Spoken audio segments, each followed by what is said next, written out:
آج کے زمانے میں یہ بات پورے زور سے کہی جاتی ہے کہ جب آپ نے راز بتا دیا تو پھر وہ راز نہیں رہا، اور واقعتاً آج ایسے ہی ہے، لیکن ماضی میں ایسا نہیں ہوتا تھا۔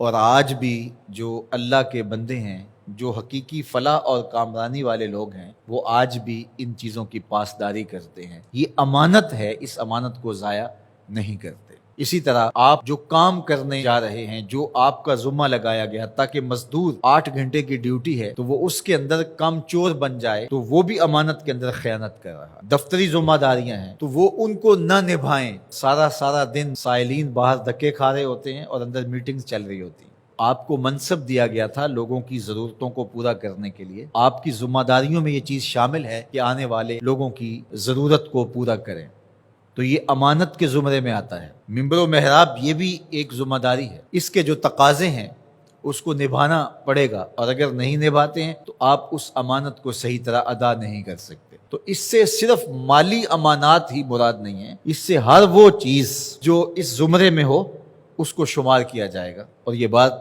اچھی طرح ذہن میں رکھی جائے کہ امانتیں سپرد ہی ان کو کرنی چاہیے کہ جو امانتوں کو ادا کرنے کی اہلیت رکھتے ہیں۔ ان لوگوں کو معاملات سپرد کر دیے جائیں جو ان معاملات کو نبھانے کی اہلیت ہی نہیں رکھتے، تو پھر نتیجہ کیا ہوگا کہ وہ نبھانا چاہیں گے بھی تو نہیں نبھا سکیں گے۔ ایک تو ہیں ہی نا اہل، اور پھر اوپر سے خائن بھی ہوں، کم چور بھی ہوں، تو پھر کیا نتیجہ نکلے گا؟ لیکن اگر خائن اور کم چور نہ ہو، نا اہل ہوں، ڈرائیونگ سیٹ کے اوپر آپ اس کو بٹھا دیں جو ڈرائیونگ نہیں جانتا ہے اور وہ بہت مخلص ہے، تہجد گزار ہے، شب زندہ دار ہے، تو اس کی شب زندہ داریاں، اس کی تہجد گزاریاں، اس کا صائم الدہر ہونا، اس کا قائم اللیل ہونا، کیا گاڑی کو کھڈے میں گرنے سے بچا لے گا؟ تو وہاں بٹھانا اس کو چاہیے جو کہ اس منصب کے تقاضوں کو پورا کرنے کی اہلیت رکھتا۔ جو اہلیت نہیں رکھتے ہیں ان کے ذمے آپ کوئی کام لگا دیں گے تو اس کا نتیجہ یہی ہوگا کہ وہ کام صحیح ہونے کی بجائے الٹا خراب ہوگا۔ اللہ کے محبوب علیہ السلام نے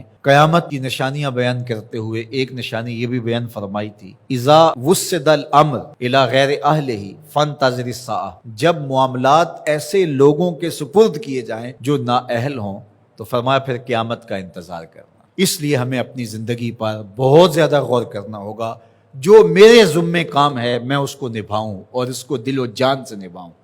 مجھے جو منصب دیا گیا ہے ممبر و محراب کا، میں اس کو پورا کروں۔ اگر آپ کے ذمے پھولوں کی ایک کیاری میں پانی لگانا ہے تو آپ وہ کام کرنے جا رہے ہیں جو آپ کر نہیں سکتے، اور آپ کہتے ہیں کہ نہیں میں ممبر پہ بیٹھ کے خطابت کروں گا، وہ تو آپ کا منصب ہی نہیں ہے۔ آپ کو جو کام دیا گیا ہے وہاں گوڈی میں کوتاہی نہیں ہونی چاہیے، وہاں وقت پہ پانی ملنے پہ کوتاہی نہیں ہونی چاہیے۔ ہر بندہ جو اس کا منصب اور اس کا جو دائرہ کار ہے، جب اس میں کام کرنے لگ جائے گا تو نتیجہ کیوں پیدا نہیں ہوگا؟ یہاں مسئلہ یہ ہے کہ ہر بندہ کہتا ہے کہ میں یہ کروں گا جو وہ کر ہی نہیں سکتا ہے، اور کچھ لوگ توقع بھی لگا کے بیٹھتے ہیں اور ہم حیران ہوتے ہیں کہ یہ کس طرح ہو سکتا ہے، جو ضابطہ اس کے مطابق ہی کام ہوتے ہیں۔ تو اللہ تعالیٰ جل شانہ اس قوم کی حالت نہیں بدلتا جو اپنی حالت خود بدلنے کے لیے آمادہ نہیں ہوتی۔ آج امت مسلمہ کا مسئلہ یہ ہے کہ امت مسلمہ میں وہ صلاحیتیں جو ہونی چاہیے تھی، ایک تو مفقود ہیں، دوسرا تقسیم کار نہ ہونے کی وجہ سے آج امت لڑکتی چلی جا رہی ہے، اور آج ہم وہاں کھڑے ہیں جہاں ہمیں کھڑا نہیں ہونا چاہیے تھا۔ خدا کرے کہ اس چمن میں بہار آئے اور یہ امت پھر فروغ پائے، اور اگر ہم اپنے حصے کا کام نہیں کریں گے تو اللہ تعالیٰ جل شانہ اس دین کو کبھی مٹنے نہیں دے گا۔ یہ بات ذہن میں رکھیے گا، یہ دین غالب ہی رہے گا، یہ دین ہمارا محتاج نہیں ہے۔ اللہ ہماری جگہ کسی اور شخص کو لے آئے گا اور اس کے ذریعے سے دین کو غالب کرے گا۔ اس لیے ہم نے اپنے حصے کا کام کرنا ہے، اس کو کبھی بھی ترک نہیں کرنا ہے۔ تو بات امانت کی چلی، تو امانت صرف مال کی نہیں ہوتی۔ آپ کے پاس کوئی گٹھڑی رکھ گیا، آپ کے پاس جو ہے وہ کوئی پیسہ روپیہ رکھ دیا تو وہی امانت نہیں ہوتی۔